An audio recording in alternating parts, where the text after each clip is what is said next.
menjadi sempurna. Allahumma salli wa sallim wa zid wa barik wa an'im ala sayyidina wa maulana Muhammadin sallallahu alaihi wasallam wa ala alihi wa sahbihi wa man tabi'ahum bi ihsanin ila yaumiddin, amma ba'd. Ya Allah, semoga salawat dan salam, keberkahan, kenikmatan senantiasa Engkau curahkan untuk hamba kekasih-Mu, untuk Nabi kita yang tercinta Muhammad bin Abdullah alaihi salatu wassalam. Semoga bersambung kepada keluarga-keluarga beliau, putra-putri beliau, kepada istri-istri beliau, dan kepada seluruh keluarga Nabi sallallahu alaihi wasallam yang telah Allah berikan hidayah Islam kepada mereka. Semoga bersambung kepada para sahabat radhiyallahu anhum ajma'in dan kepada orang-orang yang senantiasa mengikuti para sahabat di dalam kebaikan. Jamaah rahimani wa rahimakumullah, insyaallah taala akan kita lanjutkan kajian tentang salat ataupun fikih salat. Yang alhamdulillah kita sudah menyelesaikan kitab Syurutus Shalah wa arkanuha wa wajibatuha. Kemudian kita masuk sekarang kepada pembahasan fikih salat. Yang dalam permasalahan salat tentunya terjadi silang pendapat dari kalangan para ulama, dan tentunya kita pilih pendapat yang paling rajih, pendapat yang paling kuat. Dan di dalam pembahasan fikih tidak ada yang namanya sesat menyesatkan.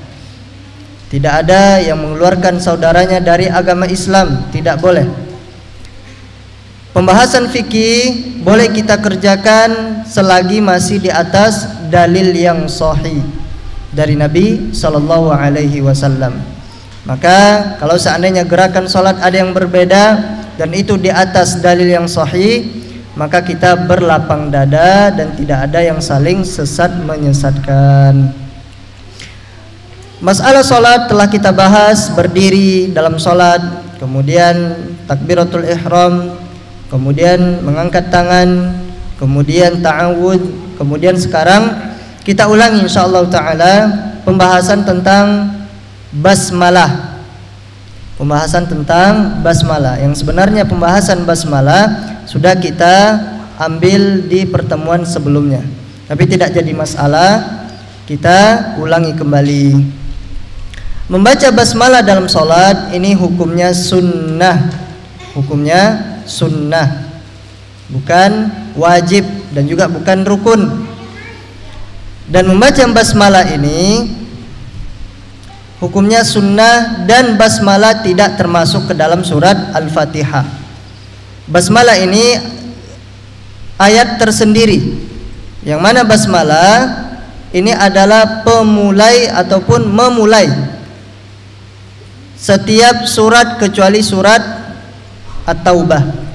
Surah At-Taubah tidak ada bismillahnya, tidak ada bismillahirrahmanirrahim, tidak ada basmalahnya. Naam.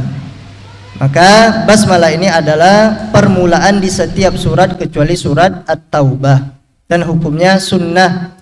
Nabi sallallahu alaihi wasallam beliau salat tidak pernah menjaharkan basmalahnya. Nabi tidak pernah salat Bismillahirrahmanirrahim. Nah, Nabi tidak pernah melakukan hal yang demikian. Mana dalilnya, Ustaz? Dalilnya banyak yang datang dari sahabat Nabi sallallahu alaihi wasallam. Di antaranya pendapat yang masyhur dari Imam Malik Al-Auza'i dan fuqaha Al-Madinah dan Syam dan Basra, bahwasanya mereka berpendapat bahwasanya basmalah bukanlah ayat dari surat Al-Fatihah. Nah, bukan ayat dari Al-Fatihah. Dan banyak pendapat-pendapatnya dari para ulama. Sementara Abdullah bin Mubarak, Imam Syafi'i menurut riwayat yang lain, dan itu yang lebih sahih dari beliau, dari madhab Syafi'i, berpendapat bahwasanya basmalah adalah ayat di setiap awal surat. Nah, mereka tidak mengatakan bahwasanya bismillah bagian dari Al-Fatihah, tapi bagian dari setiap surat. Setiap surat hanya pembuka surat saja, bukan dari bagian ayat surat Al-Fatihah. Maka pendapat yang lebih kuat Allah Ta'ala alam, basmalah ini yaitu ayat yang tersendiri yang ada di dalam Al-Quranul Karim. Dalam Al-Quranul Karim. Imam An-Nawawi rahimahullah ta'ala mengatakan, basmalah ditulis dalam mushaf dengan huruf sebagaimana huruf mushaf. Annaha katabat fil mushaf bi khattil mushaf wa kana hada bi ittifaqi as-sahabah. Dan ini dengan kesepakatan para sahabat. Naam. Wa ijma'uhum, dan wa ijma'ihim, menurut kesepakatan para sahabat, ala anna la yathbutu fi bi khattil Qur'an ghairul Qur'an. Naam. Bahwasanya mereka tidak akan menuliskan kata dalam Al-Qur'an dengan huruf Al-Qur'an yang bukan bagian dari Al-Qur'an. Maksudnya Al-Fatihah, bismillah atau basmalah ini bagian dari ayat Al-Qur'an, tapi bukan dari bagian surat Al-Fatihah. Maka Allah Ta'ala alam, pendapat ini yang lebih kuatnya adalah bahwasanya basmalah bukan bagian dari surat Al-Fatihah, bukan bagian dari surat Al-Fatihah. Nah, ini pendapat yang lebih kuat. Adapun mungkin sebagian mengatakan kami tetap mengucapkan Bismillahirrahmanirrahim di dalam salat, yaitu ketika salat jahar atau jadi imam. Maka kalau itu pendapatnya, maka siap-siap dimintai pertanggungjawaban oleh Allah Subhanahu wa ta'ala. Dan yang tidak mengucapkan jahar di dalam salatnya, maka siap-siap dimintai pertanggungjawaban dari Allah Subhanahu wa ta'ala. Tentunya pendapat yang lebih kuat adalah bismillahnya tidak dijaharkan di dalam salat. Nah, kemudian kita bahas tentang pembahasan Al-Fatihah, tentang pembahasan Al-Fatihah, dan tentunya ini sudah kita bahas juga, maka tidak jadi masalah kita ulangi kembali tentang Al-Fatihah. Nah, kita bahas Al-Fatihah. Al-Fatihah ini 7 ayat. Al-Fatihah 7 ayat yang diawali dengan Alhamdulillahi Rabbil Alamin. Kalau di mushaf yang terjemahan kebanyakan itu, ayat yang pertama adalah Bismillahirrahmanirrahim. Nah, jadi Ustaz, kalau seandainya Al-Fatihah itu 7 ayat, kemudian Bismillahnya dihapuskan, berarti tinggal 6 ayat Ustaz. Nah, gimana Ustaz? Ini Ustaz ngapus-ngapus ayat Al-Quran ini. Nah, maka Syekh Shalih Al-Utsaimin beliau menjelaskan tentang pembagian ayat ini berdasarkan hadis qudsi dari Allah Subhanahu wa ta'ala. Beliau mengatakan wal Fatihatu sab'u ayatin awwaluha alhamdulillahirabbil alamin. Al-Fatihah itu 7 ayat, diawali dengan alhamdulillahirabbil alamin dan diakhiri oleh ghairil maghdubi alaihim waladdallin. Ini bagaimana segi penghitungannya kalau seandainya Bismillahirrahmanirrahim dihapuskan. Nah, dalilnya dari hadis Abu Hurairah radhiyallahu anhu, anna Nabi SAW qala Allah Ta'ala, dalam hadis qudsi Nabi bersabda, kemudian Allah berfirman. Apa kata Allah? Qasamtu sholata baini wa baina abdi nisfain. Aku bagi solat antara aku dan antara hambaku, yaitu 2 bagian. Solat di sini artinya Al-Fatihah. Jadi Al-Fatihah itu kata Allah aku bagi jadi 2. Yang setengahnya untukku dan setengahnya untuk hambaku. Apa kata Allah? Ini ayat yang pertamanya. Alhamdulillahi Rabbil Alamin. Ini ayat yang pertama.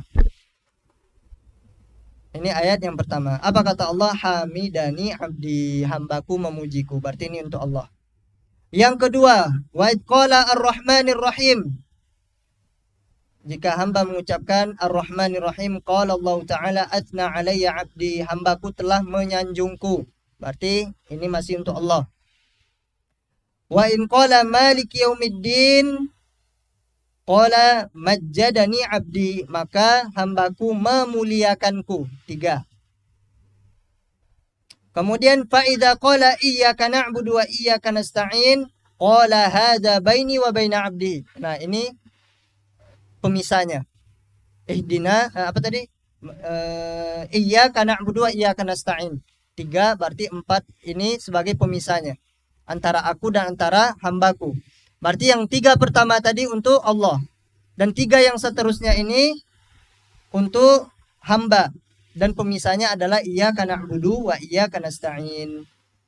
Kemudian ayat yang kelima. Apa ayat yang kelima? Ihdinas siratal mustaqim. Ini yang kelima. Ini untuk hamba. Kemudian siratal ladzina an'amta 'alaihim. Ini ayat yang keenam. Ini penghitungannya. Ghairil maghdubi 'alaihim waladdallin amin. Ini ayat yang ke-7. Jadi walaupun bismillahirrahmanirrahim dihapuskan, tetap hitungannya 7. Tetap hitungannya 7. Tapi kalau seandainya bismillahirrahmanirrahim dibawa, maka siratal ladzina an'amta 'alaihim ghairil maghdubi 'alaihim waladdallin amin ini jadi satu hitungan. Satu hitungan. Satu hitungan, yaitu ayat yang ke-7. Nah, ini tentang Al-Fatihah, tentang Al-Fatihah. Ada pertanyaan kira-kira tentang Al-Fatihah ini? Nah, maka pendapat yang lebih kuat bahwasanya bismillahirrahmanirrahim bukan bagian dari Al-Fatihah. Ini dalilnya tadi. Allah mengatakan aku membagi Al-Fatihah untukku dan untuk hambaku. Dan Allah memulai Al-Fatihah dengan Alhamdulillahirabbil alamin. Allah tidak memulai dengan Bismillahirrahmanirrahim. Kemudian kita bahas tentang kesalahan Al-Fatihah, pelafazan Al-Fatihah. Kesalahan yang pertama adalah seorang hamba mengucapkan Alhamdulillahirabbil alamin. Apa artinya? Nah, sudah disampaikan sebelumnya. Nah, pakai H bukan pakai H. Alhamdulillahirabbil alamin.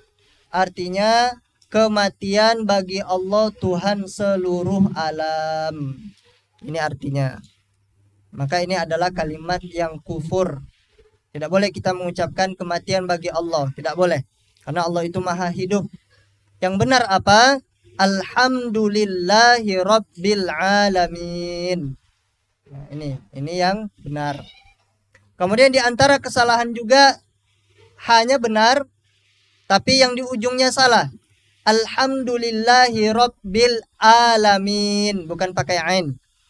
Segala puji bagi Allah, Tuhan orang-orang yang sakit. Ini artinya. Nah, maka sedikit saja tapi bisa menjadikan lafaz itu berubah makna. Dan ini kalau sudah kita ketahui salat kita tidak sah. Termasuk ke dalam sabda Nabi SAW, Innar rajula la yusalli salata sittina sana lam tuqbal lahu salat. Ada orang yang salat 60 tahun, salatnya tidak ada yang diterima. Di antaranya adalah yaitu rukuknya sempurna, sujudnya tidak, sujudnya sempurna, rukuknya tidak sempurna. Asal-asal salat saja. Ini di antara kesalahan mengucapkan ataupun membaca Al-Fatihah. Kemudian juga di antara kesalahannya adalah Iyyaka na'budu wa iyyaka nasta'in. Artinya kalau ditasydid Iyyaka na'budu wa iyyaka nasta'in, hanya kepada Engkau ya Allah kami beribadah dan hanya kepada Engkau ya Allah kami meminta pertolongan. Kemudian tidak ditasydid, iyanya tidak ditasydid, apa artinya? Contoh, iyyaka na'budu wa iyyaka nasta'in tanpa tasydid. Artinya adalah hanya kepada Engkau cahaya matahari kami beribadah dan hanya kepada Engkau cahaya matahari kami meminta pertolongan. Kalimat yang kufur, kalimat syirik kepada Allah Subhanahu wa ta'ala. Ini banyak kita dapati di sebagian masjid. Mungkin karena semangat jadi imam dan tasydidnya tertinggal ataupun disengaja, disuruh nuntut ilmu nggak mau, disuruh belajar nggak mau, Maka sholat yang seperti ini, kalau bacaannya seperti ini sudah dinasehati, maka sholatnya tidak dianggap. Sholatnya tidak dianggap atau sholatnya tidak sah. Ini diantara kesalahan-kesalahan membaca Al-Fatihah. Kesalahan-kesalahan dalam membaca Al-Fatihah. Kemudian pembahasan yang berikutnya, pembahasan tentang apakah makmum perlu membaca Al-Fatihah ataukah tidak. Nah, ini. Dan sebenarnya kita sudah mengetahui. Mungkin ada yang sudah mengetahui tidak membaca Al-Fatihah di dalam sholat jahar, makmum. Tidak membaca surat Al-Fatihah. Nah, akan tetapi akan kita sampaikan menurut 4 imam madhab. Apa menurut mereka, apakah dibaca atau tidak, maka akan kita sampaikan pendapat-pendapatnya. Agar kita ini terbuka, tidak tertutup. Apa maksudnya? Kalau kita melihat orang lain, berarti dia pakai, oh madhab ini berarti, mengambil pendapat ini. Kemudian tengok lagi gerakannya seperti ini. Oh berarti mengambil madhab ini di atas dalil yang sahih. Pendapat yang pertama, apakah makmum perlu membaca Al-Fatihah ataukah tidak? Yang pertama, makmum wajib membaca Al-Fatihah. Ini yang pertama. Ketika sholat jahriyah maupun sirriyah, sholat yang besar ucapannya atau sholat yang disirkan, wajib membacanya. Baik mendengar suara imam atau tidak mendengar suara imam. Nah, jadi kita sholat jahar ini, keadaannya itu ada dua. Bisa mendengar suara imam dan bisa tidak mendengar suara imam. Mendengar suara imam apa contohnya? Mikrofon terdengar. Masih terdengar. Suara imam masih terdengar. Berarti jarak softnya dekat. Yang kedua, kondisi jahar tapi kita tidak terdengar. Tidak kedengaran bacaan imam. Apa contohnya? Contohnya soft panjang. Pakai mikrofon, lampu masih hidup. Alhamdulillahirrabbilalamin. Ar-Rahmanirrahim. Maliki yaumiddin. Iyyak. Tidak terdengar lagi. Mati lampu. Maka pendapat yang pertama ini tetap mewajibkan. Terdengar atau tidak terdengar, tetap membaca Al-Fatihah. Tetap membaca Al-Fatihah. Nah. Kemudian baik imam memberikan kesempatan untuk membaca Al-Fatihah atau tidak. Nah, apa contohnya? Memberikan kesempatan, contohnya Syekh Al-Hudzaify, Imam Mekah. Nah, ini memberi kesempatan. Setelah imam ini, Syekh Al-Hudzaify, beliau setelah mengucapkan Al-Fatihah, antara Al-Fatihah dengan ayat pendek, beliau jeda sedikit. Ditunggu dulu, imam baca Al-Fatihah di belakang. Jadi Syekh ini berhenti, tidak langsung ke ayat pendek. Nah, ini kesempatannya. Maka diberikan kesempatan, wajib membaca Al-Fatihah. Yang kedua, tidak diberikan kesempatan. Waladdallin. Amin. Langsung. Alhamdulillahilladzi anzala ala abdihil kitab wa lam yaj'al lahu iwaja. Maka dalam kondisi seperti ini, makmum wajib membaca Al-Fatihah walaupun imam sudah pindah ke ayat pendek. Nah, ini pendapat yang pertama. Nah, pendapat siapakah ini? Ini adalah pendapat yang diriwayatkan dari Umar bin Khattab. Ubadah bin Samit,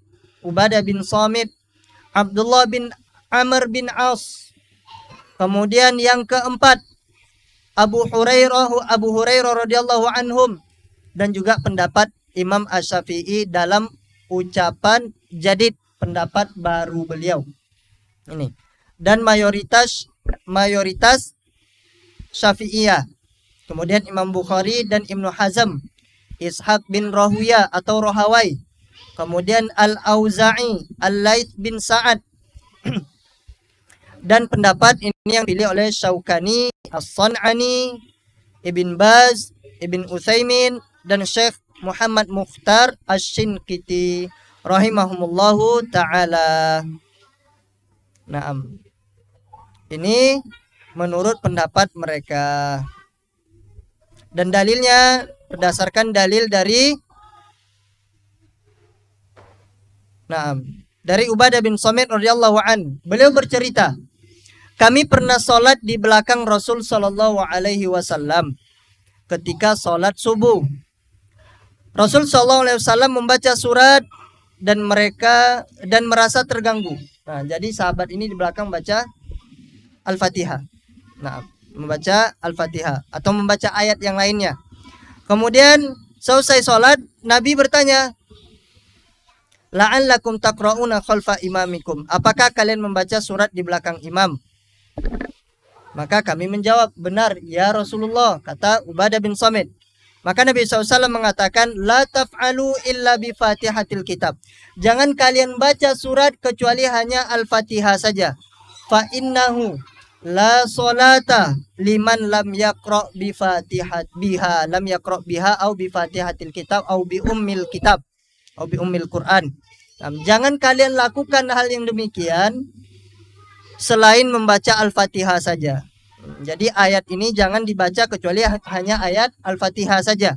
Karena tidak ada sholat bagi orang yang tidak membaca Al-Fatihah. Makanya pendapat yang pertama ini mewajibkan membaca Al-Fatihah bagaimanapun kondisinya. Bagaimanapun kondisinya. Kemudian pendapat yang kedua. Pendapat yang kedua, makmum tidak wajib membaca surat Al-Fatihah.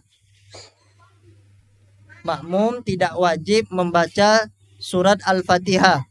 Baik sholat jahriyah atau sirriyah. Yang dikeraskan bacaannya atau yang tidak dikeraskan.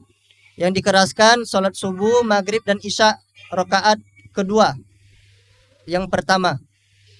Kemudian yang sirriyah, rakaat zuhur yang 4, asar yang 4. Kemudian 1 maghrib, 2 isya. Nah, ini yang sirriyah.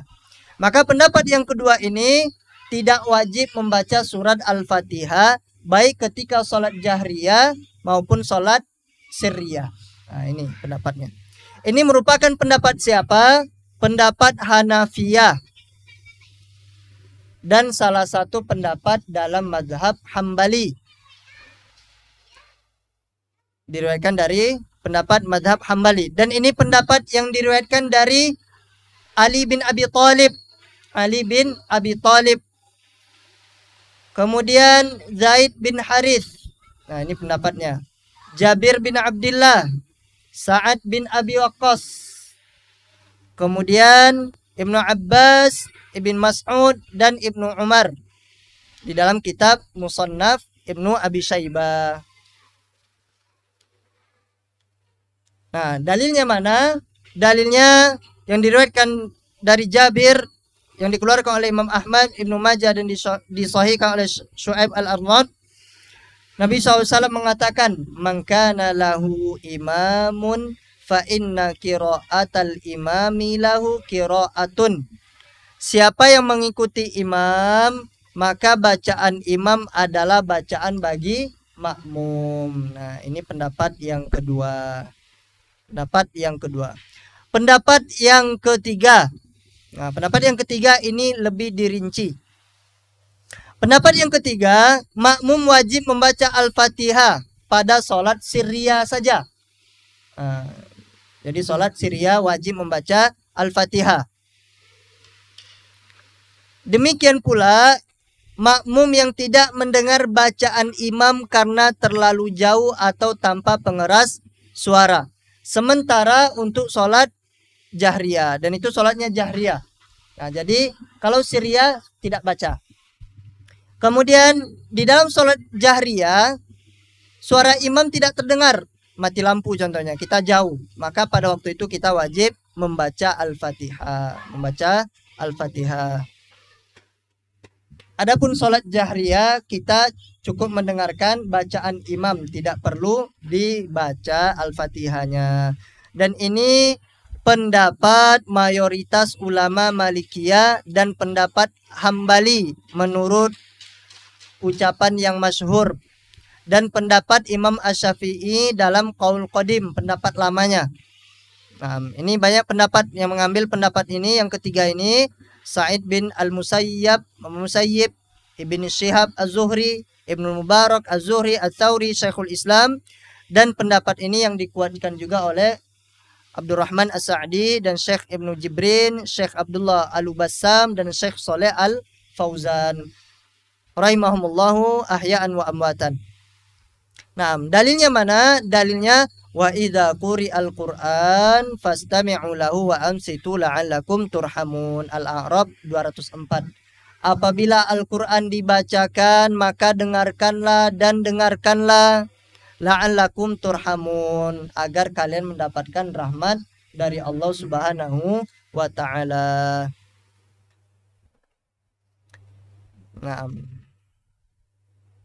Nah, maka wallahu taala alam, pendapat yang paling sahih adalah pendapat yang ketiga. Pendapat yang ketiga bahwasanya di dalam salat jahriyah kita cukup mendengarkan imam. Tapi kalau seandainya jahriyah, mati lampu, suara imam tidak terdengar membaca Al-Fatihah, maka kita membaca Al-Fatihah. Adapun di dalam salat sirriyah, kita wajib membaca Al-Fatihah. Ini pendapat yang lebih kuat. Wallahu ta'ala alam bis-shawab.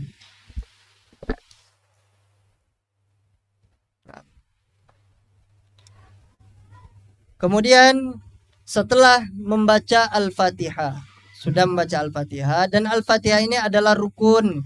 Jangan sampai salah baca, jangan sampai salah harokat, salah huruf.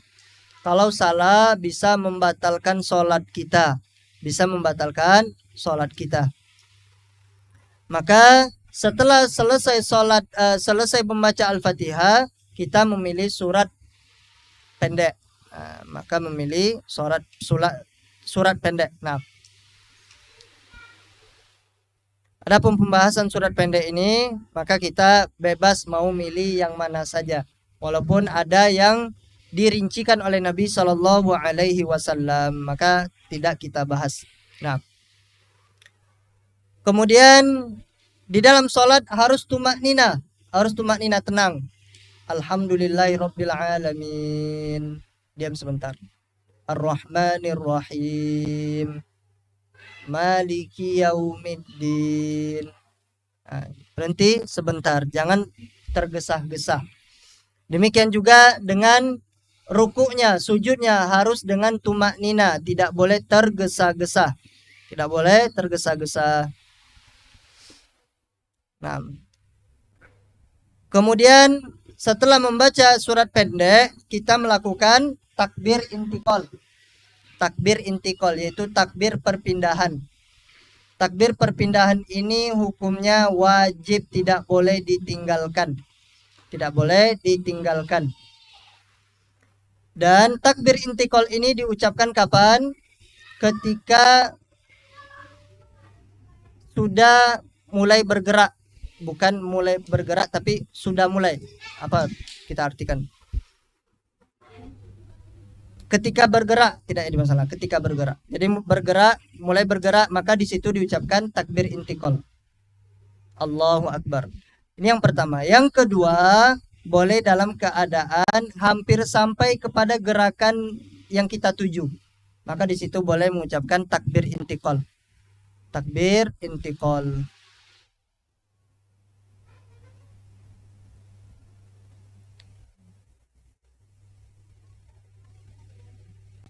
Adapun ulama Hambali, nah ini kita dengarkan bersama, hukum ucapan takbir intikal tidak pada tempatnya. Nah, sudah sempurna ruku baru dia mengucapkan Allahu Akbar, sempurna berdiri baru dia mengucapkan Allahu Akbar, sempurna berdiri dia mengucapkan Sami Allahu liman hamidah, sudah sujud sempurna dia mengucapkan Allahu Akbar. Nah, apa hukumnya ini? Menurut ulama Hambali, membaca takbir intikal atau tasmi tidak pada tempatnya. Tasmi itu Sami Allah liman hamidah. Tidak pada tempatnya. Maka tidak sah sebagai takbir intikal. Yang namanya intikal, arti bahasa Indonesianya adalah perpindahan. Perpindahan. Nah, ini menurut pendapat mazhab Hambali. Tidak sah. Kalau takbir intikal tidak sah, berarti sholatnya tidak sah. Sholatnya tidak sah. Wa in syuri'a fihi qablu, ay qabla syuru'ihi fil intiqal bi an bi an kabbara li sujudi qabli na'am kaifa na'am hawihi ilai au sami'a qabla raf'ihi min ruku'i lam yujzi'hu. Nah, mereka mengatakan jika seorang mulai membaca takbir intikal sebelumnya, sebelum bergerak baca takbir perpindahan. Contoh dia sudah membaca surat pendek. Allahu Akbar. Nah, baru dia bergerak. Maka ini tidak sah. Maksudnya adalah sebelum dia mulai bergerak pindah rukun. Belum bergerak tapi sudah mengucapkan takbir intikal. Allahu Akbar. Nah, misalnya dengan bertakbir untuk sujud sebelum bergerak turun sujud. Bertakbir untuk sujud sebelum bergerak takbir sujud.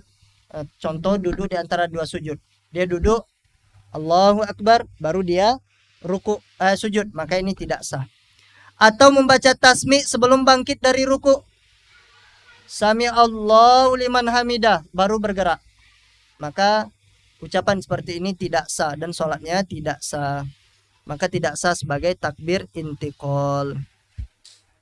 Nah, au kammalahu ba'da intihaihi ka'an atamma takbirar ruku'i fihi lam yujzi'u li'annahu fi ghairi mahallih. Apa artinya? Atau dia membaca takbir intikal setelah sempurna bergerak. Nah, ini yang kita sampaikan tadi. Seperti dia membaca takbir intikal ruku ketika di posisi ruku. Ini tidak sah. Sudah sempurna rukunya dia mengucapkan Allahu Akbar. Nah, ini tidak sah. Karena dia membaca takbir intikal tidak pada tempatnya. Tidak pada tempatnya.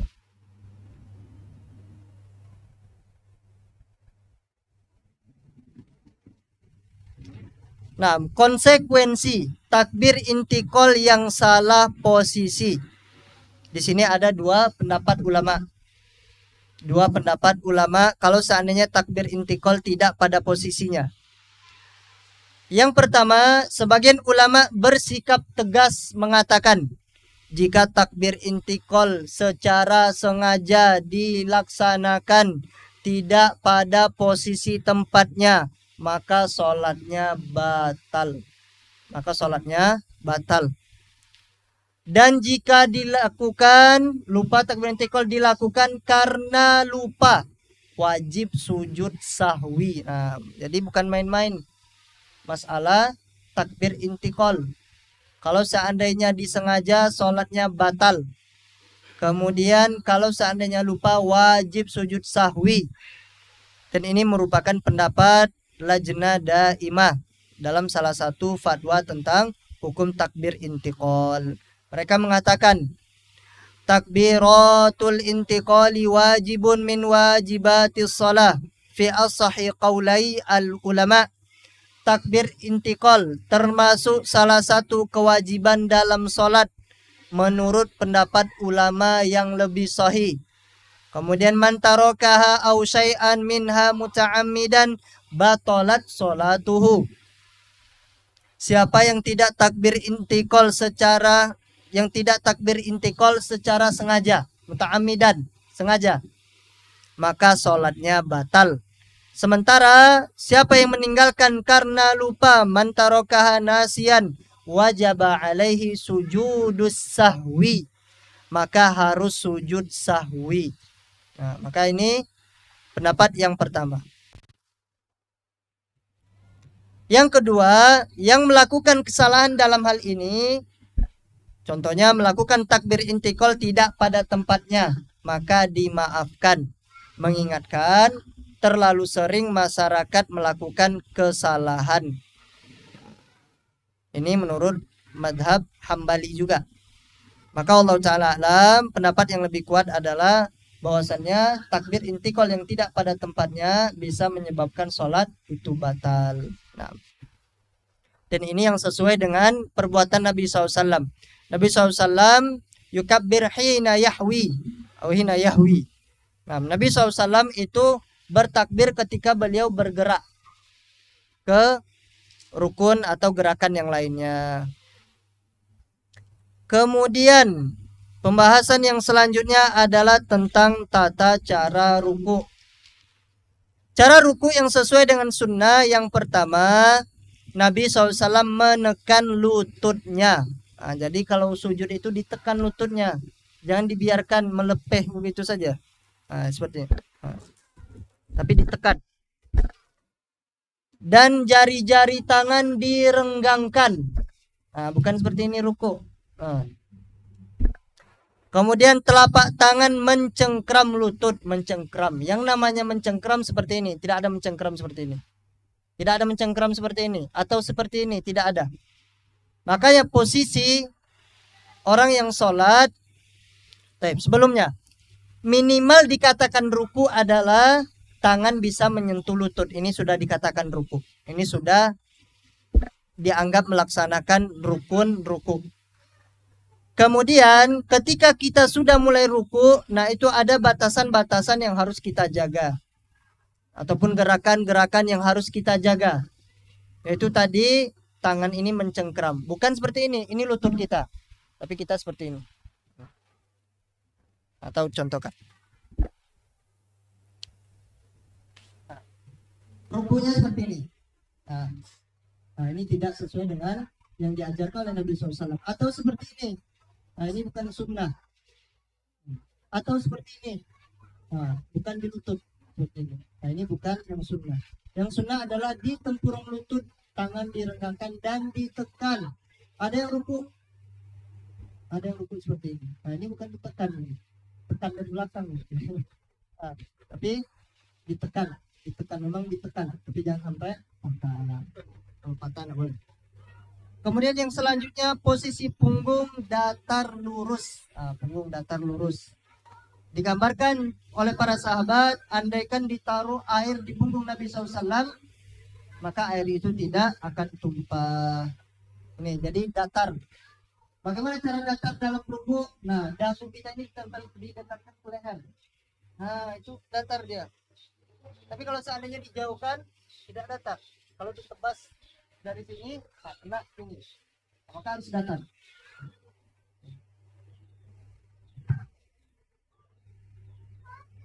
Didekatkan dagu ke leher, bukan seperti ini.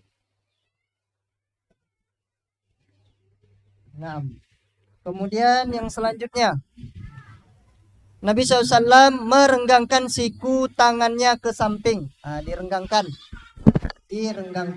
seperti ini. Ditekan, kemudian direnggangkan sedikit. Dan ini tergantung kondisi. Kalau seandainya berjamaah rame, nah, jangan memaksa, jangan sampai kawan sholat. Jangan. Tapi tengok kondisi. Tapi kalau sendirian, maka boleh kita agak direnggangkan sedikit. Kemudian yang selanjutnya posisi kepala lurus dengan punggung. Nah, insya Allah ini sudah difahami. Kemudian kesalahan ruku.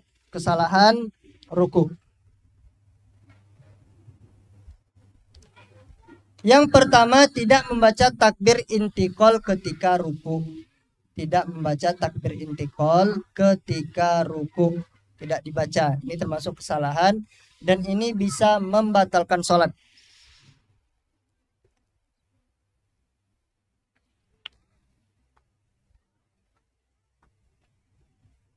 Ini yang pertama.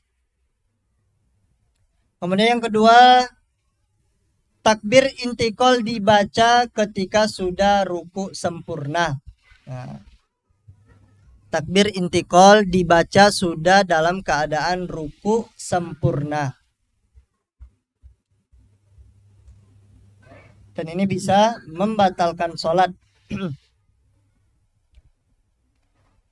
Yang ketiga, tidak mengangkat tangan ketika takbir hendak ruku. Tidak mengangkat tangan ketika hendak takbir ruku. Dan ini meninggalkan sunnah dan sholatnya tidak batal. Karena mengangkat tangan hukumnya sunnah. Yang keempat, posisi tangan tidak menggenggam lutut ketika ruku. Seperti yang sudah kita contohkan tadi. Atau meletakkan tangan di paha atau di betis. Nah, ini tidak sesuai dengan sunnah Nabi SAW. Kemudian yang kelima, posisi kepala lebih tinggi dari punggung. Nah, ini rukunya sah namun tidak sesuai dengan sunnah. Yang keenam, punggung tinggi dari posisi kepala. Punggungnya tinggi, berarti agak condong ke bawah. Ini rukunya sah namun tidak sesuai dengan sunnah. Yang ketujuh, ketika berdiri ruku, kaki ditempelkan atau dirapatkan. Nah, jadi kakinya itu seharusnya renggang tapi ditempelkan. Nah, kedua telapak kaki kita itu ditempelkan. Maka ini tidak sesuai dengan sunnah Nabi Shallallahu Alaihi Wasallam.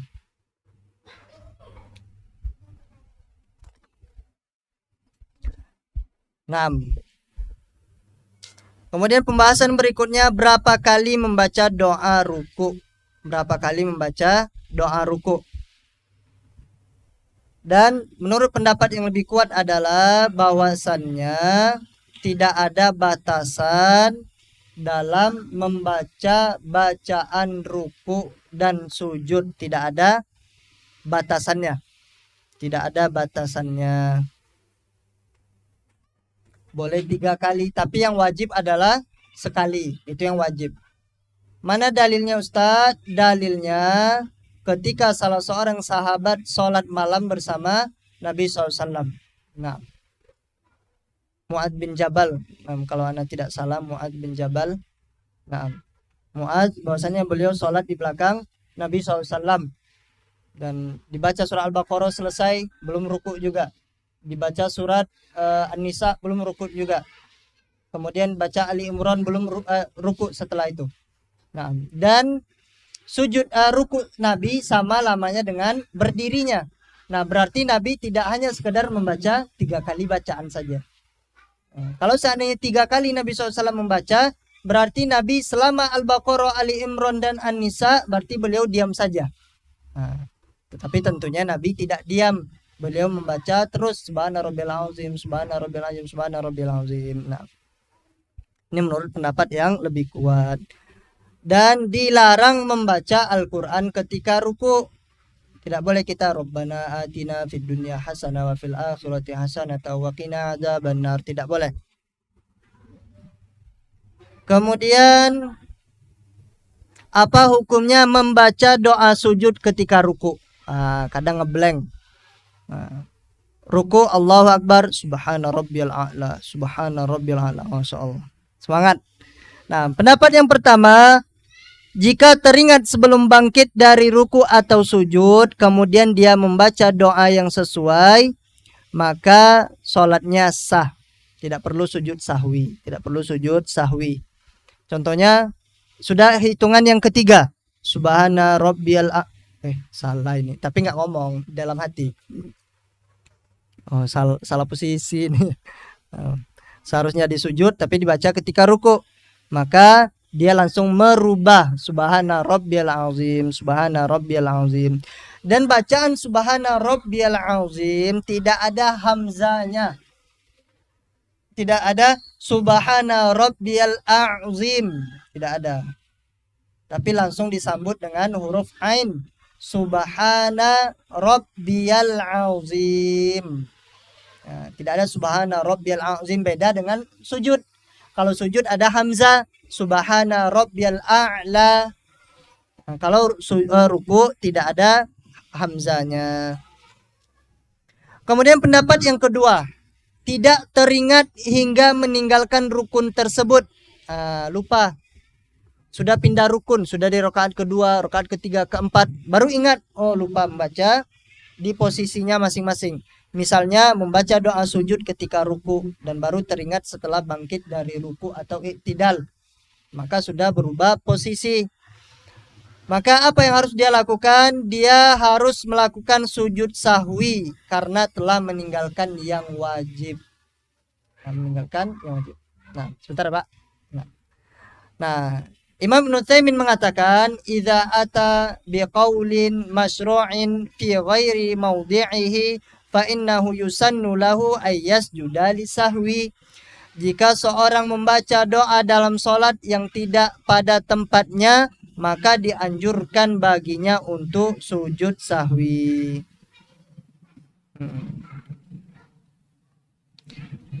Kemudian kondisi yang seperti ini, kalau sholatnya bermakmum, ini ada dua kondisi lagi.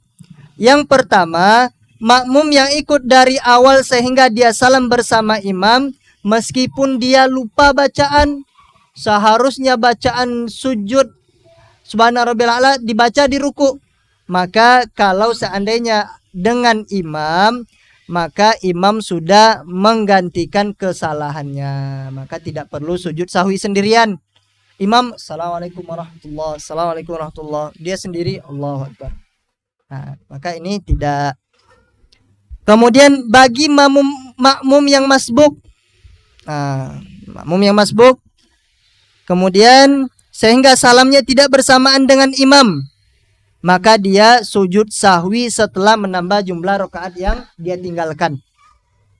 Contohnya di rakaat dia cuma dapat 1 rakaat bersama imam. Berarti yang harus dia kejar adalah, anggap saya sholat yang 4 rakaat, adalah 3 rakaat. Yang dapat cuma 1, berarti yang dijemput 3. Setelah dijemput yang 3 ini, maka dia wajib sujud sahwi sendirian. Nah, kemudian setelah itu ditutup dengan salam. Ini kondisinya. Kalau dengan imam, memang salamnya bareng imam, maka tidak wajib sujud sahwi walaupun salah. Tapi kalau masbuk, dia salamnya tidak bersama imam, maka dia wajib sujud sahwi. Nah, ada pertanyaan? Oh, insya Allah banyak pertanyaan. Waalaikumsalam. Waalaikumsalam warahmatullahi wabarakatuh. Boleh nggak bacaan ketika ruku di rakaat pertama dengan rakaat yang lainnya berbeda? Nah, boleh. Jadi rakaat pertama bacanya Subhana Rabbil Azim, kemudian bacaan di rakaat keduanya Subuhun Quddus Rabbul Malaikati Warruh, boleh. Kalau yang sama ada riwayatnya, nanti kita sampaikan. Ketika ruku itu juga bacaannya, sujud itu juga boleh, karena itu yang datang dari Nabi SAW. Tapi Subhana Rabbil Azim yang seharusnya di ruku saja kita gabungkan dengan sujud, maka ini tidak boleh. Nah, betul Pak? Nah, betul Pak. Sujud sahwi. Nah, sujud sahwi ini terjadi silang pendapat sebelum atau sesudahnya. Sebelum salam atau sesudah salam. Maka silang pendapat di kalangan para ulama afdoliyahnya saja. Mana yang lebih afdol? Tidak ada yang berbeda pendapat tentang sah atau tidak sahnya. Maka kalau seandainya kita bingung, kalau menambah kapan sujud sahwinya, kalau kurang tadi kapan sujud sahwinya, maka boleh sebelum atau sesudah salam. Kalau seandainya kita bingung sebelum atau sesudah salam. Adapun insyaallah taala sudah selesai pembahasan ini, kita nanti bahas tentang sholat orang yang sakit dan sholat ketika pembahasan sujud sahwi, tentang sujud sahwi. Wallahu taala alam bishawab. Ada lagi pertanyaan? Waalaikumsalam warahmatullahi wabarakatuh. Membaca basmalah sebelum sholat. Apa? Basmalah sebelum sholat. Bacaan basmalah sebelum sholat. Nah, ini sudah kita bahas. Bacaan sebelum sholat itu tidak ada satupun yang datang dari Nabi SAW. Sudah kita sampaikan dalilnya dari para sahabat, dari para ulama, bahwasanya bacaan basmalah ataupun bismillahirrahmanirrahim sebelum sholat tidak ada dari Nabi SAW. Maupun astaghfirullah sebelum sholat, a'udzubillahi minasyaitonirrajim, agar tidak diganggu Ustaz, agar tidak diganggu setan ketika sholat, maka Anda membaca trikul, kelamaan. Imam selesai, kita baru mau takbir. Nah, maka tidak ada bacaan-bacaan tertentu sebelum sholat. Demikian juga sebelum azan juga tidak ada. Innallaha wa malaikatahu yusholluna 'alan nabi. Tidak ada tuntunannya dari Nabi Shallallahu Alaihi Wasallam. Demikian juga dengan sebelum sholat. Karena hadisnya itu Nabi kalau hendak sholat berdiri hadap kiblat langsung takbir. Demikian juga tidak ada niat yang dilafazkan sebelum sholat. nawaitu usolli salatal maghribi salatal subhi raka'ataini. Nah, maka tidak ada bacaan-bacaan tertentu dari Nabi Shallallahu Alaihi Wasallam. Ada lagi pertanyaan kira-kira? Cukup, insyaallah. Lanjut atau ditutup?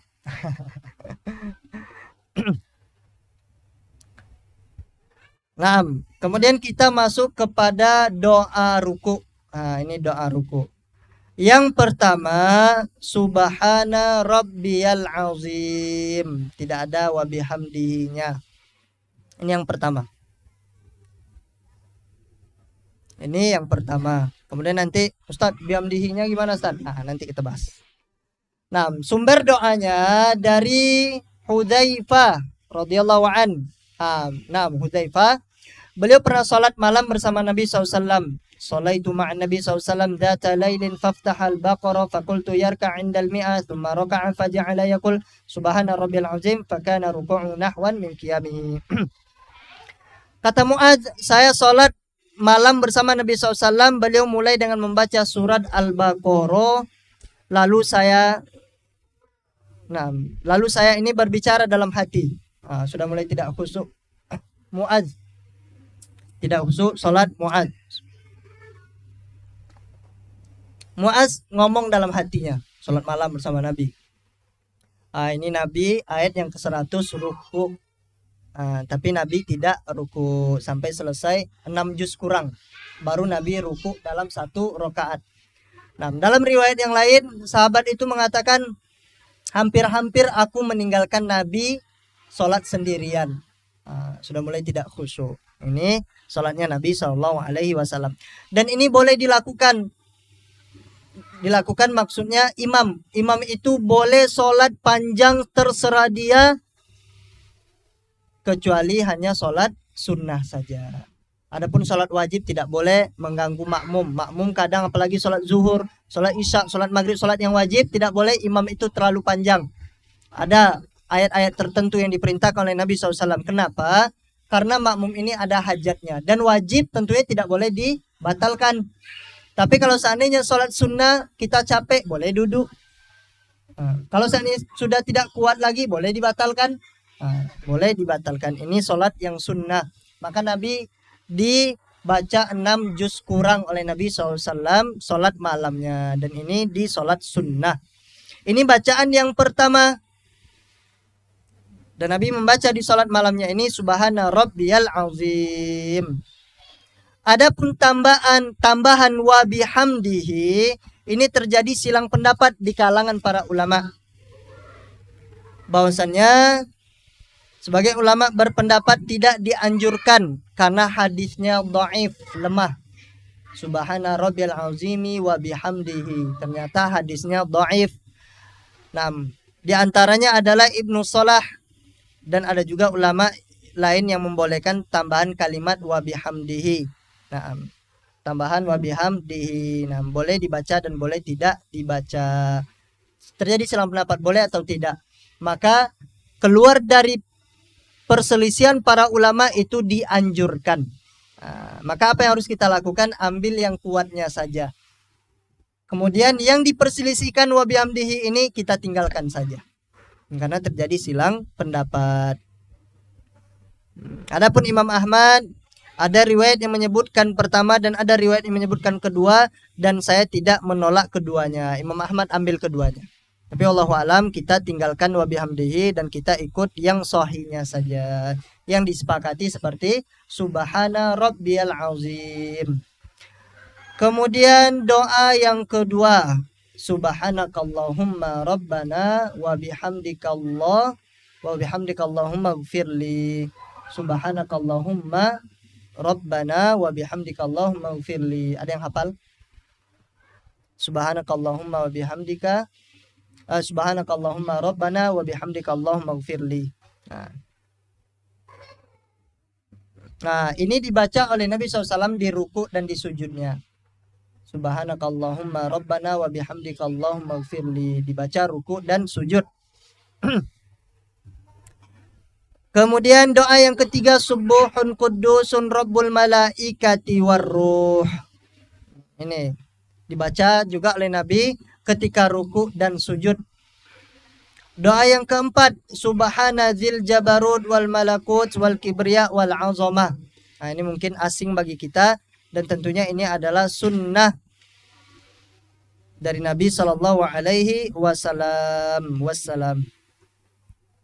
Dan ini bacaan ketika ruku. Nah, ketika ruku yang disunnahkan dibaca pada malam hari. Nah, pada malam hari, Subhana dzil jabarut wal malakut wal kibriya wal azamah. Nah, ini sunnahnya. Doa yang kelima, Allahumma laka raka'tu wa bika amantu wa laka aslamtu khasha'a laka sam'i wa basari wa mukhi wa 'izami wa 'asabi. Ini yang kelima. Ini ada 5 doa yang datang dari Nabi Sallallahu Alaihi Wasallam. Maka boleh dibaca satu-satu ketika beda rokaatnya. Kemudian i'tidal. Pembahasan tentang i'tidal. I'tidal ini harus sempurna, berdiri sempurna. Tidak boleh seperti orang ruku, harus sempurna. Nah, kemudian bagaimana jika sholat sambil duduk dan orang bungkuk? Adapun orang bungkuk ini sudah termasuk uzur. Adapun kalau seandainya sholatnya dalam keadaan duduk, nah,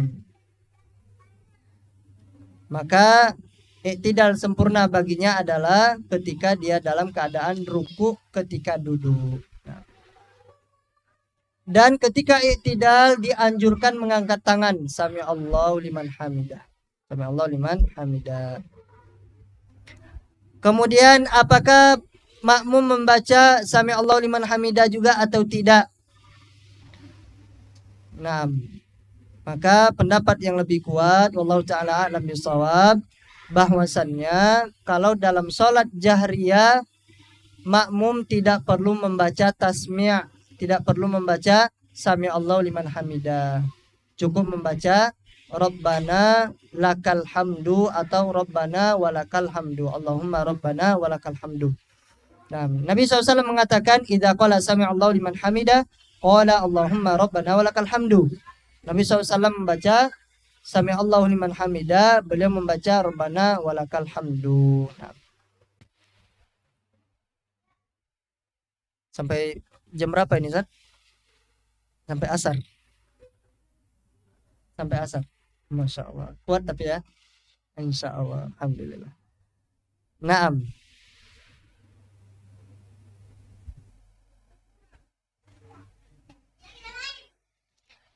Naam. Ketika i'tidal ini ada juga pendapat yang mengatakan dari Imam Ahmad bahwasannya kita ini disunnahkan bersedekap setelah i'tidal. Nah, pernah dengar orang bersedekap? Nah, Sami Allahu liman hamidah, bersedekap. Maka wallahu ta'ala alam, ini pendapatnya longgar. Pendapatnya longgar, dalam permasalahan ini longgar. Kalau ingin bersedekap dipersilakan, bagi yang tidak ingin bersedekap tidak jadi masalah. Nah, Imam Ahmad itu mengatakan man syaa, barang siapa yang mau maka dia bersedekap. Waman sa'a ayyursil. Barang siapa yang mau boleh juga dia menjulurkan tangannya,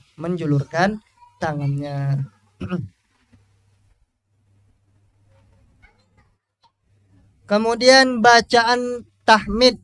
Nah, bacaan tahmid ini adalah bacaan ketika Sami Allahu liman hamidah setelahnya itu. Nah, ini namanya tahmid. Apa yang doa-doa yang datang dari Nabi SAW? Yang pertama, doa yang pertama ini 4 jenis. Nah, jadi satu ada anaknya, 1, 2, 3, 4. Doa yang pertama yaitu Rabbana lakal hamdu.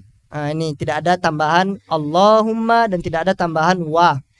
Rabbana lakal hamdu. Yang kedua ada wawunya. Rabbana walakal hamdu. Yang ketiga Allahumma Rabbana lakal hamdu. Wa-nya nggak ada tapi ada Allahumma.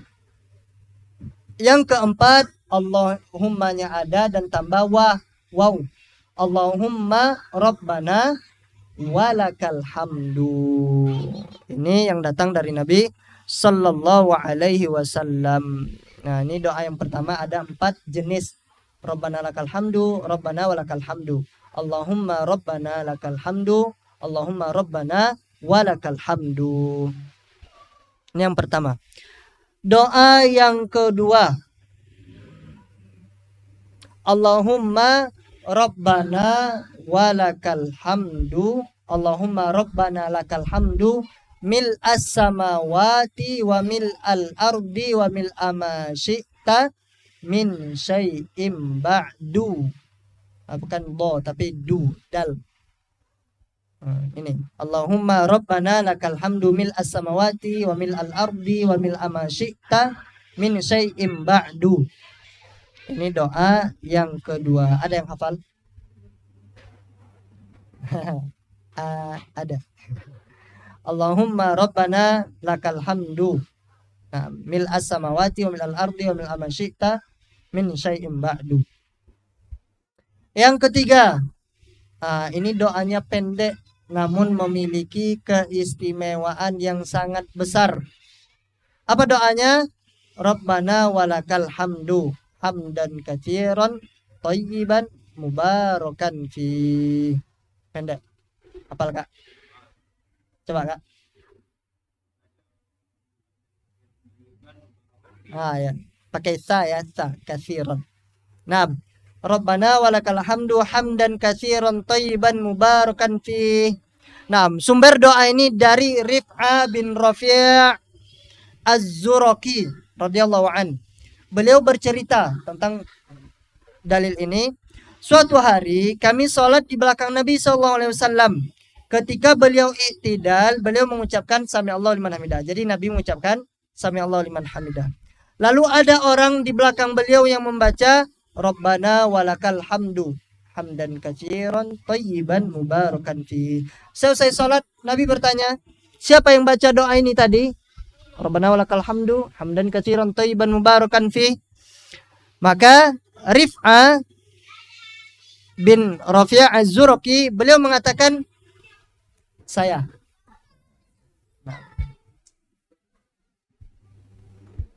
Atau jawab sahabat yang lain, bukan Rif'ah. Dia mengatakan saya. Nabi SAW bersabda, Ra'aitu bir'atan wa thalathina malakan yabtadirunaha ayyuhum yaktubuha awwalu. Saya melihat ada 30 malaikat yang berlomba-lomba mencatat siapa yang lebih dulu mencatatnya di antara mereka. 30 malaikat berlomba-lomba mencatat doa Rabbana walakal hamdu hamdan katsiran thayyiban mubarakan fi. Ini pendek doanya. Dihafalkan. Yang keempat, li rabbiyal hamdu li rabbiyal hamdu. Nah, ini saja. Mungkin baru dengar kita. Li rabbiyal hamdu li rabbiyal hamdu.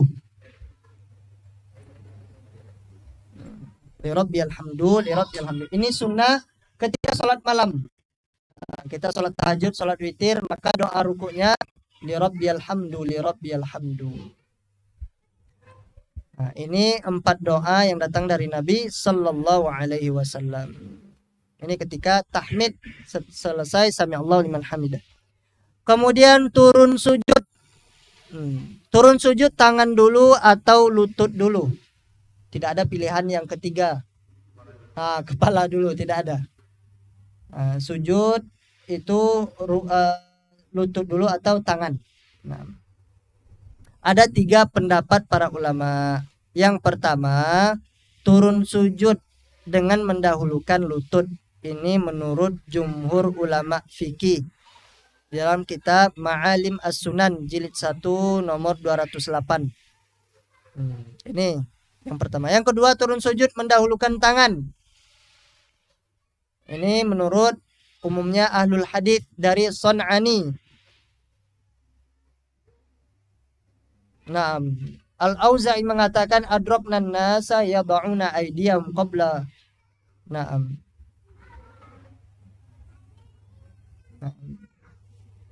Al-Sun'ani mengatakan kami menjumpai masyarakat, mereka turun sujud dengan meletakkan tangan mereka sebelum lutut mereka.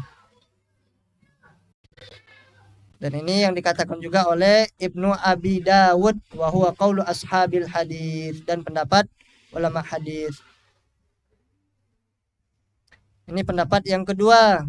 Pendapat yang ketiga, boleh memilih antara turun sujud dengan tangan dulu atau lutut dulu. Ini pendapat Imam Malik dalam salah satu riwayat, Imam Nawawi dan Ibnu Taimiyah. Nah, ini bebas. Dan pendapat yang ketiga ini adalah pendapat yang kompromi, menggabungkan lutut dulu, lutut atau telapak tangan dulu boleh. Nah, ini pendapat yang lebih kuat, wallahu ta'ala alam bisawab. Nah,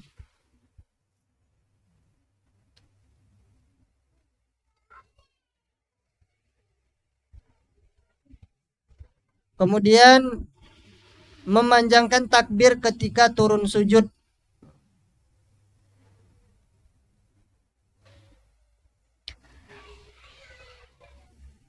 Nah, adapun imam yang hendak turun sujud, maka takbirnya ini jangan terlalu panjang juga. Sewajarnya saja. Kadang ada yang turun untuk sujud, Allah, itu jamaah di belakang sudah mau nyusul imam nggak boleh. Nah, tapi imamnya ini kayak mau selesai. Nah, maka sewajarnya saja, Allahu Akbar. Nah, tidak jadi masalah. Tapi jangan dipanjangkan terlalu panjang, takutnya nanti makmum menyusul kita. Kemudian kita bahas tentang sujud. Nah, ibu-ibu kalau nanti ada pertanyaan boleh diletakkan di sebalik ininya, di sebelah titernya, hijabnya. Nah, pembatas. Kemudian cara sujud sesuai dengan sunnah. Nah, anggota sujud, rukun sujud itu ada 7. Nah, ini rukun. Nah, yang pertama dahi mencangkup hidung. Nah, itu satu. 2 telapak tangan. 2, 3. Nah, kemudian 2 lutut. 4, 5. Kemudian 2 ujung kaki. 6, 7. Jadi totalnya 7. Nah, kemudian menempelkan dahi dan hidung di lantai.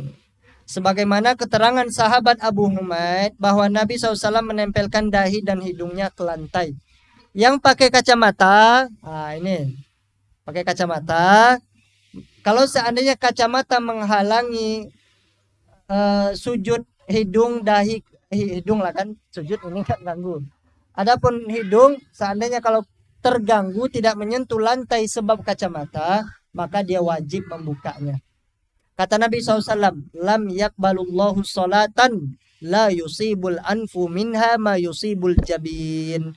Allah tidak menerima salat bagi orang yang tidak menempelkan hidungnya ke tanah. Kadang kalau dahi nempel tapi hidungnya diangkat. Nah, ini tidak diterima oleh Allah Subhanahu wa ta'ala. Kemudian yang kedua, meletakkan kedua tangan di lantai dan sejajar dengan pundak atau daun telinga, seperti kita angkat ketika takbir. Nah, boleh sejajar di sini, boleh pertengahan, boleh antara telinga. Nah, Nabi SAW mengatakan dari Abu Humaid, "Tsumma sajada fa amkana anfahu wa jabahatahu wa naha yadayhi an jambayhi wa wada'a kaffayhi hadwa mankibaihi."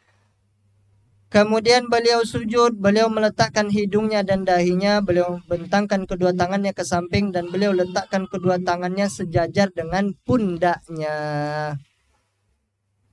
Dan terkadang beliau di dalam riwayat yang lain mensejajarkan dengan telinganya. Kemudian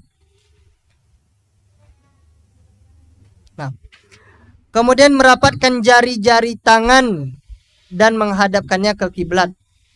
Dirapatkan, hadapkan ke kiblat. Bukan seperti ini, bukan seperti ini, bukan seperti ini. Nah, tapi rapat hadap ke kiblat.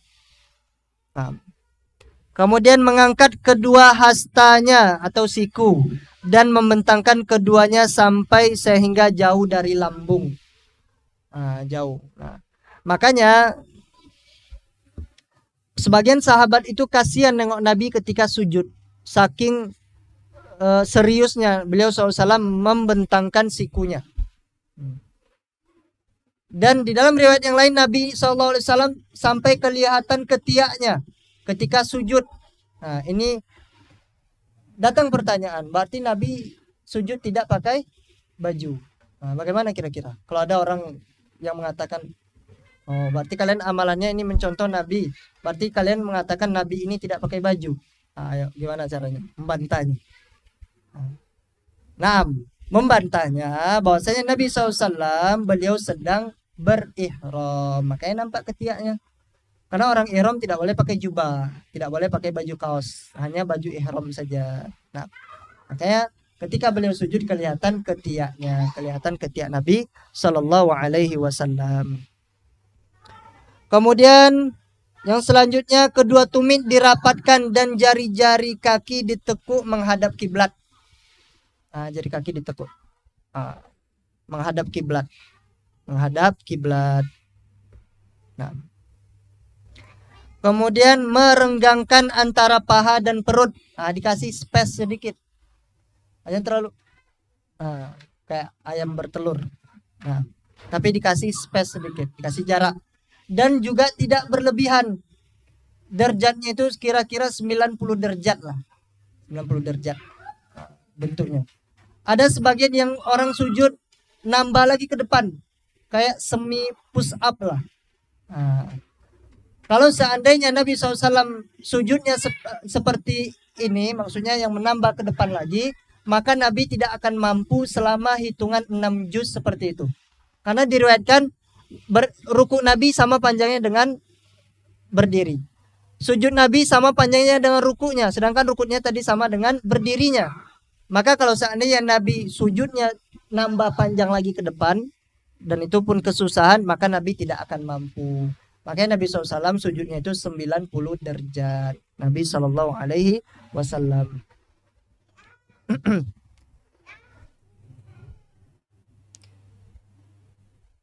Kemudian di antara kesalahan sujud. Di antara kesalahan sujud, tangan di siku ditempelkan di lantai. Seperti tidurnya binatang buas. Sujud, tapi sikunya ditempelkan. Kemudian hidung tidak menyentuh lantai. Kemudian terlalu berlebihan ke depan tadi. Nah, ini kita simpulkan, terlalu berlebihan ke depan. Sudah semi push up. Kemudian ujung jari kaki diangkat. Nah, ada orang yang rukuk seperti ini. Tahu contohnya? Nah, tidak perlu dicontohkan. Nah, diangkat ke atas. Atau jari-jari kakinya itu di atas tumit. Dinaikkan ke atas. Nah, maka ini tidak melakukan rukun sujud, maka sujudnya tidak sah, otomatis sholatnya tidak sah. Sujudnya tidak sah. Nah, ini seputar kesalahan tentang sujud. Nah, ada pertanyaan kira-kira? Masalah.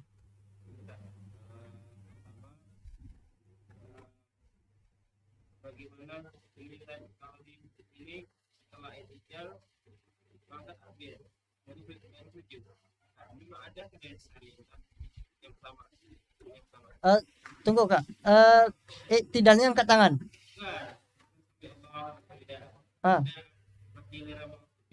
Oh, angkat tangan lagi. Naam, insyaallah.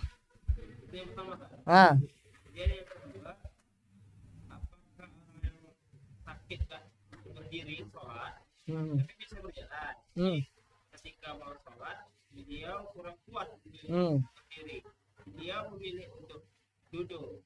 Apakah lebih utama duduk di lantai atau lebih utama duduk di kursi? Nah, boleh milih. Boleh milih, pengen di kursi, pengen di lantai. Maka yang lebih mudah wallahu taala alam, sholat kalau sendiri lebih mudah dengan di atas kursi. Tapi kalau berjamaah itu lebih memudahkan duduk di lantai saja. Nah, kenapa? Karena kalau berjamaah posisi duduknya itu harus bersamaan dengan posisi jari kaki. Nah, dan lebih lagi kalau seandainya berdiri mampu, ketika ruku tidak mampu, maka ketika berdiri kakinya wajib lurus, tidak wajib, tidak sampai wajib, tapi merapatkan soft. Nah, merapatkan soft. Kemudian ketika dia ruku, dia tarik kursinya, samakan lagi dengan, nah dia maju, orangnya itu tadi maju, kemudian kursinya ditarik sama dengan kaki yang di sebelahnya. Bisa difahami kira-kira? Nah, seperti ini. Adapun kalau seandainya sholat dia itu bisa pusing segala macam, maka sholat duduk tidak jadi masalah, karena sudah termasuk ke dalam kategori uzur. Adapun hukum mengangkat tangan ketika turun sujud, ini ada beberapa pendapat. Yang pertama, nah, Nabi SAW biasa mengangkat kedua tangan setinggi pundak ketika memulai sholat, ketika takbir untuk ruku, dan ketika bangkit i'tidal. Nah, berarti ketika sebelum sujud tidak. Nah, ini yang pertama. Yang kedua, bahwasanya beliau Nabi SAW mengangkat tangan kedua tangannya setinggi telinga pada waktu sholat, ketika bangkit i'tidal, ketika sujud, dan ketika bangkit dari sujud. Nah, ini pendapat yang kedua. Tapi wallahu alam bahwasannya tidak disyariatkan mengangkat tangan sebelum sujud. Nah, sebelum sujud itu tidak disyariatkan mengangkat tangan. Wallahu alam bishawab. Ada lagi pertanyaan? Nah.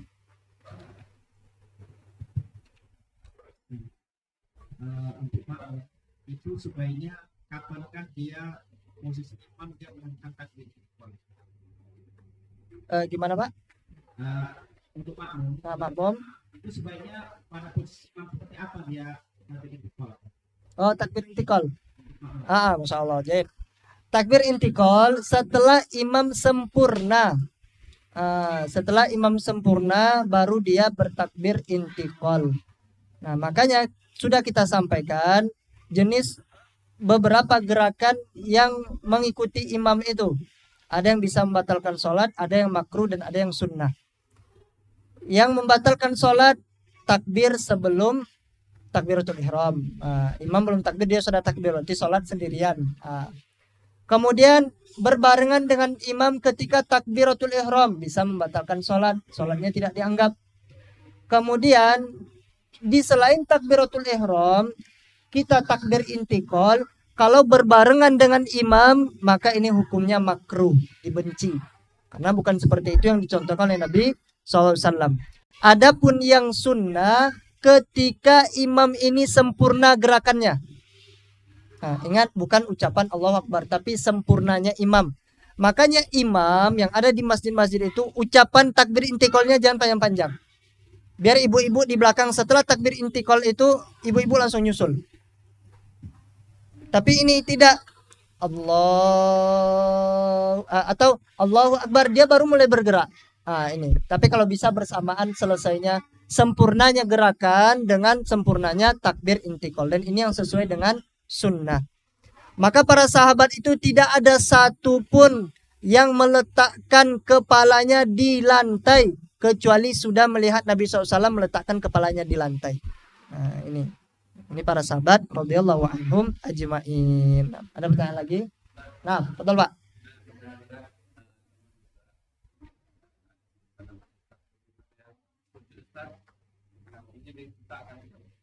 Nah, boleh Pak, boleh Pak.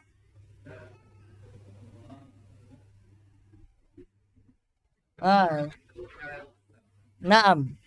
Tidak menyalakan rukun, tapi menambah gerakan.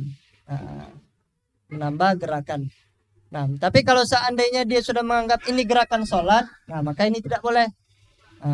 Maka ini tidak boleh. Tapi kalau seandainya dia tidak tahu, ya insya Allah Allah maafkan. Allah maafkan, dan kita tentunya menasehati. Bahwasanya itu tidak bagian dari sunnah yang disyariatkan oleh Nabi Shallallahu Alaihi Wasallam. Demikian juga kalau seandainya turun untuk sujud pakai lutut, nah ini kira-kira jangan sampai keramiknya itu bolong. Pelan-pelan saja, pelan-pelan. Nah, ada lagi pertanyaan? Berapa menit lagi asar ini? Asar berapa?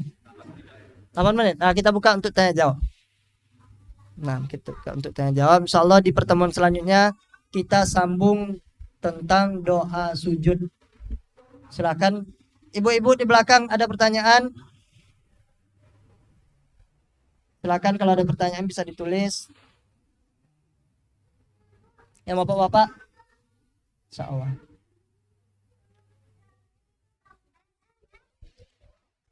Kemudian juga masalah sedekap. Masalah sedekap yang sering terjadi itu seperti ini. Ini tidak ada contohnya dari Nabi SAW.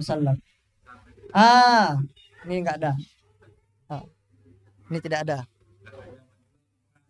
Zaman dulu perang, sahabat Nabi terluka, kena panah atau tombak. Ya, itu kan sahabat Nabi. Menahan darah agar tidak keluar. Ya, kita tidak berperang, tidak ada darah, tidak perlu melakukan hal yang demikian.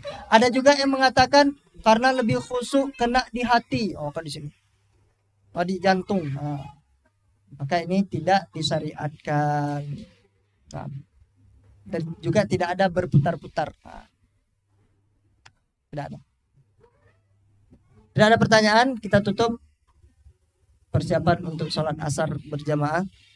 Yang di sebelah sini Ustaz Ridwan gak usah lah. Ustaz Ridwan gak boleh. Nah, ini Kak ada pertanyaan belakang? Ada pertanyaan? Padahal kalau ada pertanyaan. Nah, cukup insyaallah. Cukup insyaallah. Nah, insyaallah ya ibu-ibu di belakang nggak ada kayaknya. Sudah paham insyaallah. Biasanya ibu-ibu itu lebih cepat nangkapnya. Insyaallah. Ini yang bisa disampaikan, lebih dan kurang mohon maaf. Kalau ada salah kata dan salah ucapan, ana mohon maaf. Kesalahan itu murni datang dari diri pribadi dan dari syaitan. Adapun kebenaran murni datang dari Allah Subhanahu wa taala dan Rasulnya Shallallahu alaihi wasallam. Dan saya ucapkan jazakumullahu khairan untuk bapak-bapak, ibu-ibu yang sudah hadir menuntut ilmu di siang hari, yang kebanyakan manusia tidur, istirahat, namun kita lebih memilih mencapekkan diri untuk sesuatu yang indah di surga kelak. Amin ya rabbal alamin. Kita tutup dengan doa kafaratul majlis. Subhanakallahumma bihamdika wa tabarak. Subhanakallahumma bihamdika asyhadu an la ilaha illa anta astaghfiruka wa atubu ilaik. Assalamualaikum warahmatullahi wabarakatuh.